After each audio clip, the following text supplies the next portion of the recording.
Hello students, good morning everyone.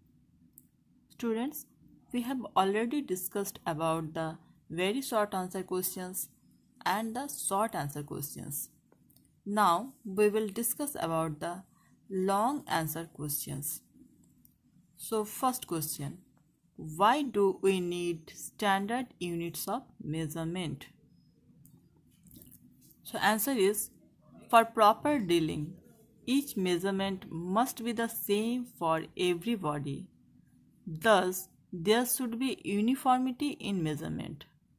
For the sake of uniformity, we need a common set of units of measurement. The unit that could be used everywhere as a basic unit of measurement is called a standard unit. So, let me explain that what is the meaning of this question. The question is what? Question is that why do we need standard unit of measurement? Standard unit of measurement means SI unit. So SI unit of measurement means those type of measurement which is same for everyone. To see, initially in this world, people used to measure the things by using their hand, their foot, hand span, it's a cubit, etc. But for the different people, all these measurements are different. So there is a problem. Also, people used to measure the things by different using different units in different country. So that is also a problem, because when you are going to in another country, that time suppose you have to buy something, or you have to you have some dealing with something. So that time you will face the problem, because you are measuring the unit in some you are measuring the things in different unit and they are measuring the things in different unit. So for the sake of uniformity means to bring the similarity, we have taken something as the SI unit.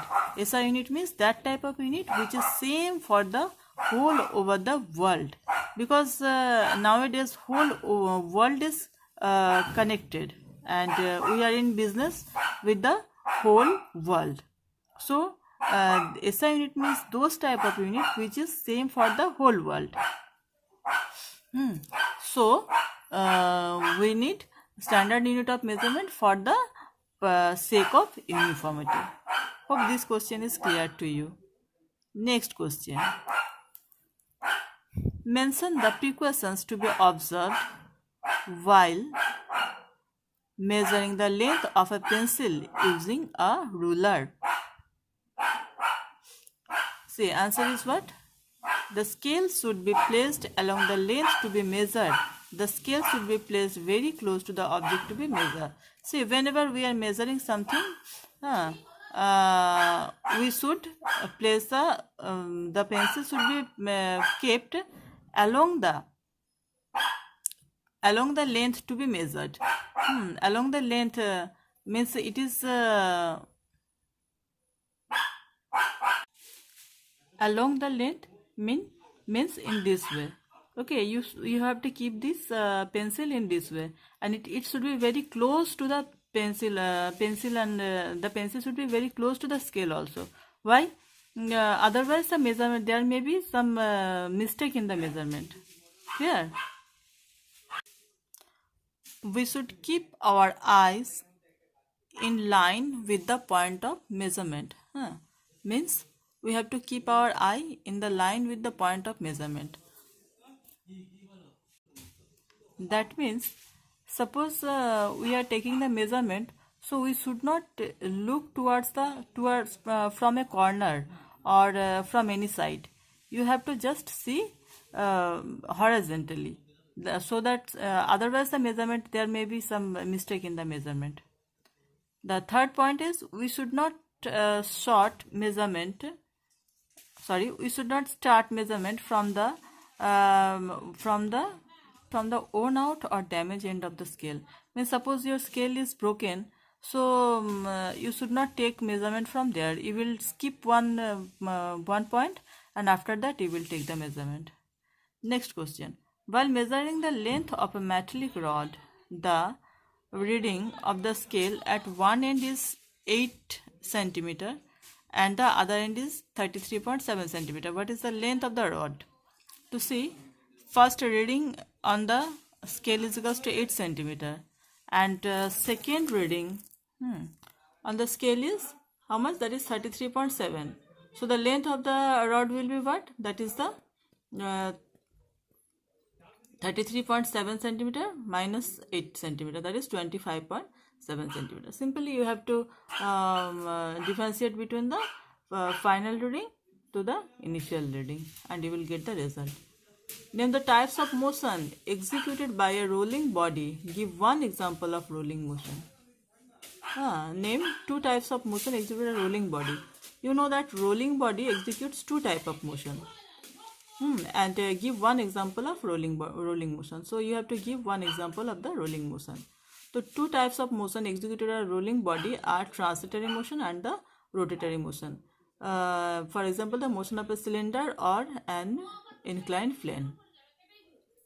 See, hope you have understood that rolling body, two types of motion executed by the rolling body are the translatory motion.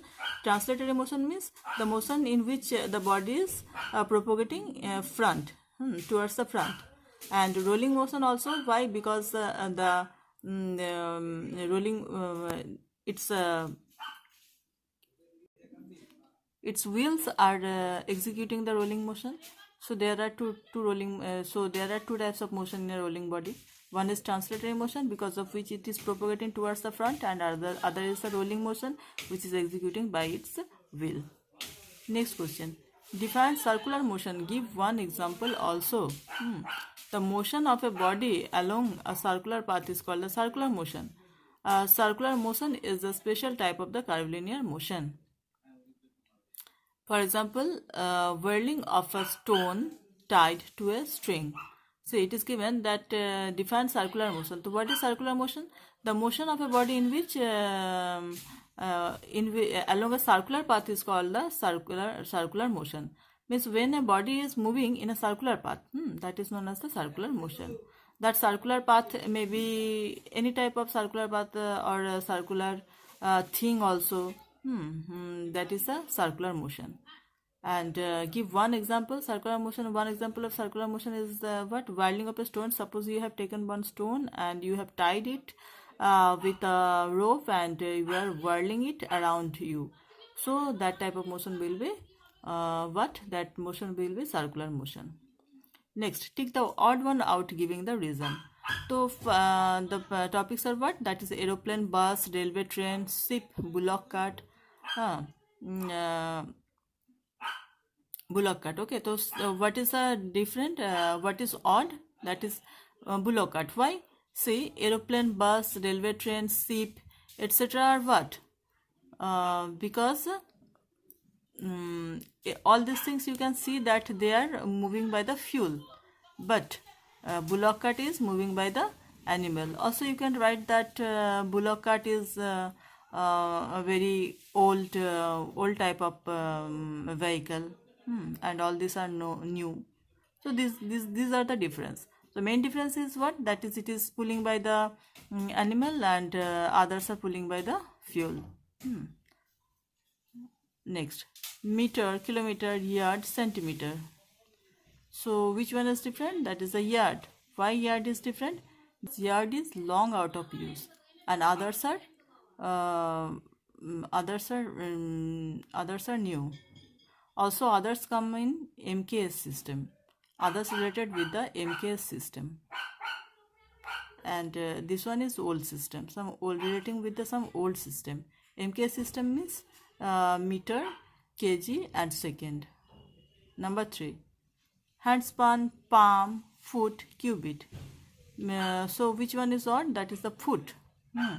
Because rest of the measurements are related to hand. See hand. Number 4. Motion of a stand dropped from certain height. Motion of a fly. Motion of a bullet fired from a gun. Motion of a car on a straight road. So we see in all this which is different. That is motion of a fly. Why? Because rest of all are linear motion, and motion of a fly is a random motion. Fly can move in any side. right?